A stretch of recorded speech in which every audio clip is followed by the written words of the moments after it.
And it's okay to go through like mental health battles. It's just like anything else, like getting sick or, getting physically hurt. You just have to take the proper steps to get back healthy again. But for some reason, it's taught if you have a mental health issue, then it's weak when you go ask for help. And we want to break that stigmatism. And so for me, I want to be really vulnerable, and I want to open up with a poem that I recently wrote. You write poetry? Okay, E Diggs, get into it. John also writes poetry too, so What's so funny, bro? Nah, it's just funny because I didn't know that you wrote poetry, and then Jordan, he said that. I don't know if I told you I write poetry.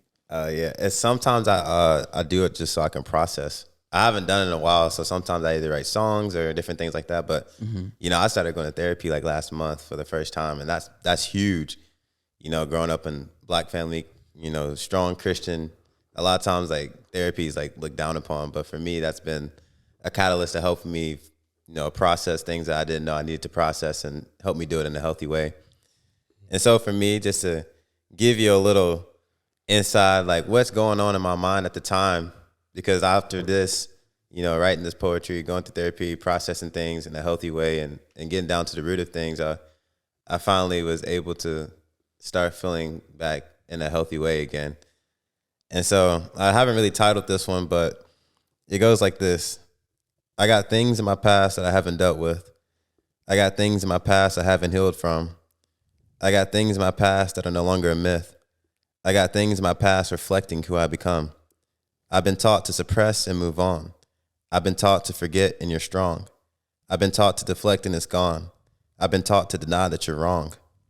Ironically, my past is projecting into my present. The things I suppressed are coming to the surface. I'm boiling over and it's something I can't prevent.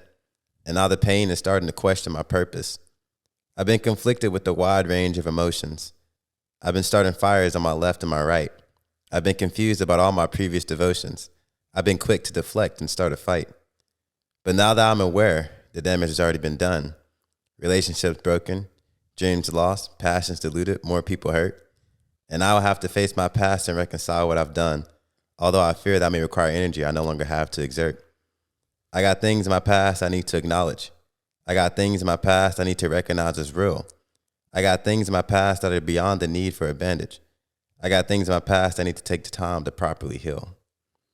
Oh, we got to give those snaps to Eric Diggs. First of all, I kind of want to comment on that poem. I think that's powerful. And it's just like, I feel like with life a lot, we can kind of just like move forward without even processing or thinking that like what all has happened to us. And I was just even thinking about your story, Eric, and how like you grew up playing football pretty much all your life, right? And then like recently that dream, because you kind of dreamed of going like big leagues and stuff, and that dream kind of, got taken away from you. And that's like a lot to process in itself. So I don't know. It's just like, I feel like we can just like move through life without even like realizing, all of this stuff that's happening to us and how it's affecting us. Yeah, that's real.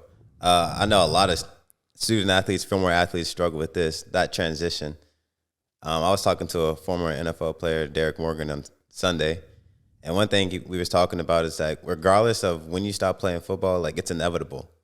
Or whatever sport you're going to play, eventually you're going to stop playing. You can't play it forever, and you're going to have to make that transition. And a lot of athletes struggle with knowing when to exactly let go. And so it is huge, like that transition, like finding out a new purpose in life and finding something else to put all that energy and passion towards has definitely been a journey within itself.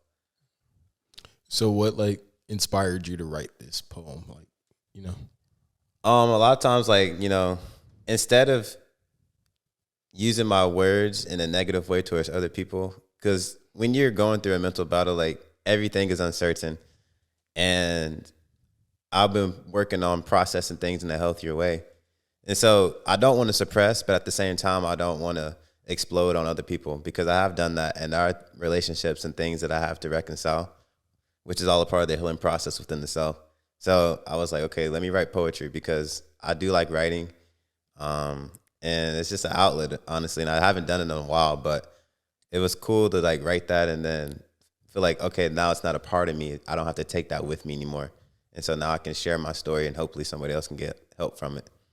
Would you say there's healing or like closure and being able to write something down? I would, because it brings awareness to a situation for me personally. And once you bring awareness to something, now you see it. And then after that, once you see it, now it's like, okay, now I have the decision to decide how I'm going to move forward. And so for me, there is a freedom in saying, okay, I got this out of me. It's a part from me. Now I got to decide, how am I going to show up in my future relationships? How am I going to show up in my future, like, career, future outings, whatever I'm doing in life? How am I going to show up? Am I going to take my past and bring that with me and allow that to affect me, how I'm going to show up? Or am I going to say, this is removed from me now. Now I'm going to choose to take a new stance in life.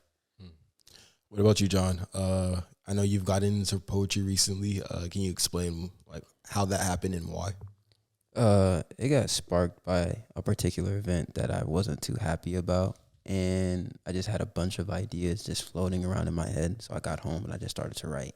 And then like had a whole page filled up. And I was like, dang. And it kind of started like making sense too. And I tweaked it and I sent it to some of my friends and they're like, yo, this is actually really good. But poetry for me is a way to like vent and express myself. It definitely helps me with closure. I like journaling. That helps me a lot. And poetry is just a way to make it kind of fancy. There's really no rules to poetry, which is the thing that I love. Facts. But it's just one of those ways that I feel like I have to express myself. I don't do it often, but when I feel in the mood, like it comes very naturally and very easily. I'm looking at a poem that I wrote called Perspective and Communication. And it says, I can't be mad at you for the things I never communicated. I assume my perspective was misunderstood. You thought it was all fabricated. I never vocalized what was causing me pain while thinking my sentiments fell on deaf ears. But to help you see my outlook on life, I'll share my vision and you'll see clear. And that was from just understanding, like, there were a lot of things that I felt like should have been known, should have been understood that weren't, because I didn't communicate. And if I didn't share my perspective through communication, then it's like I can't expect somebody to see the things that I see because they're not me. So rather than not being silent and shutting up about it, I should speak out, communicate where I'm at and how I feel about certain things. That's good. I know you texted me earlier today. You're like, Jordan, I feel like you're a verbal processor, and I feel like writing down or even talking to people is a way of verbally kind of processing and communicating what you're going through. So yeah, I definitely find like value in that. I know one of my friends told me that she journals a lot, and she was like, Jordan, I recommend journaling, and even like processing, but even like gratitude journaling, because I feel like sometimes we achieve so much in life, but we don't give ourselves enough credit. Sure. It's just like, congratulations. Like, I'm grateful that I graduated college. Like, that's a huge accomplishment, but I feel like it happened and then we just kind of like moved on. Like, okay, what's next? But we don't like sit down to reflect all the things we have accomplished. We don't give ourselves enough grace. And I think that's also a part of the mental health process, is like learning to give ourselves grace and being kind to ourselves and, gratitude.